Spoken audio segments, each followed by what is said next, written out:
chapter 5 of the matrix operations book, determinants. So in this chapter we are going to look at what are determinants and how do we calculate them.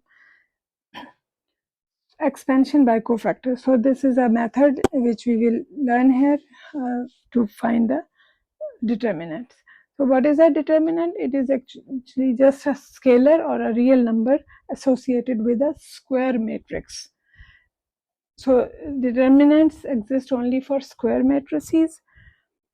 The notation for the determinant is that we write it like DETA, or we put the A matrix in without the brackets. We put the entries of A and put straight lines in place of brackets. So you have to remember, if you look, this is a bracket and this is a bracket, but on this side for the determinant this is the straight lines. So the determinant is a number, the matrix is not a number. So this is a number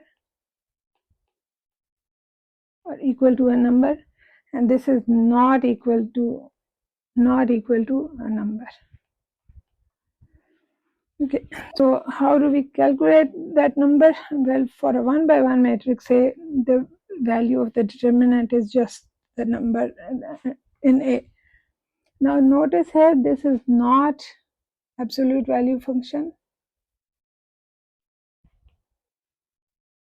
So the determinant can have a negative value. So if you have just -1 in your determinant, like a 1 by 1 determinant, so that this will be equal to -1.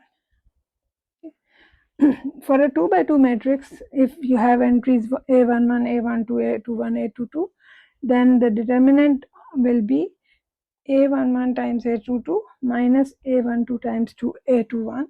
So if you note, this is you multiply these two first along this diagonal minus the other diagonal. So always remember the order. First you go from the first number to the to A, from A11 place to A22 place, multiply them minus then the other two quantities. So if your matrix has entries A, B, C, D, then determinant is AD minus BC. Now what about higher numbers? So for an n by n matrix where n is greater than 2, we can use minors and cofactors, expand using the minors and cofactors. So what are minors and cofactors? Well, minors are determinants and cofactors are also determinants. So they have value, they are basically numbers. How do we obtain them? The minor is obtained by removing the row and one column from the original or the given determinant. So which row and which column will we remove? Well, but one thing, that minors and cofactors exist for each and every entry. So if there are 9 entries, like in a 3 by 3 matrix or determinant, we have 9 entries. So we will have 9 minors and 9 cofactors. So for example, for Aij, the minor will be obtained by removing the ith row and jth column. Okay, when I do it with example, you will understand better. So then after getting the minor, how do I get the cofactor? Well, cofactor is, here in the book they have used Aij to denote the cofactor associated with the Ij position, but you can also use Cij, C for the cofactor, and this is just putting a plus or a negative sign in front of the minor. So it will be same thing as a minor, but some of them will be equal to the minors and some of the cofactors will have will be the opposite of the minors. So which one will be opposite and which one will be same?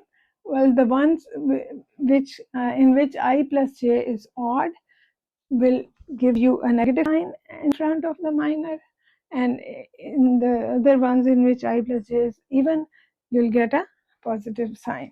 So that is how we find Aij. And once you have the cofactors for the whole row, which you are going to use to expand your determinant, then we can calculate the determinant using this formula. So what this is saying is, I hope you guys understand what this summation sign means. So basically this is saying that, so we are in the ith row and jth column. So you will get the determinant or the minor by removing the ith row and the jth column. So, and once we have that, all the minors collected for the row, then we will have like this: AI1, AI1.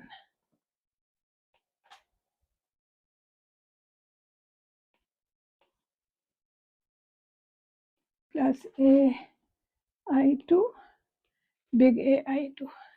So remember, little AI, AI1, AI2, these are the entries in the row, and the big AI1 and AI2 and so on, they are the cofactors associated with each of those entries. And similarly, we can use a column to expand the determinant. I will show you example. I think we will understand better. So let me start the example in the new video.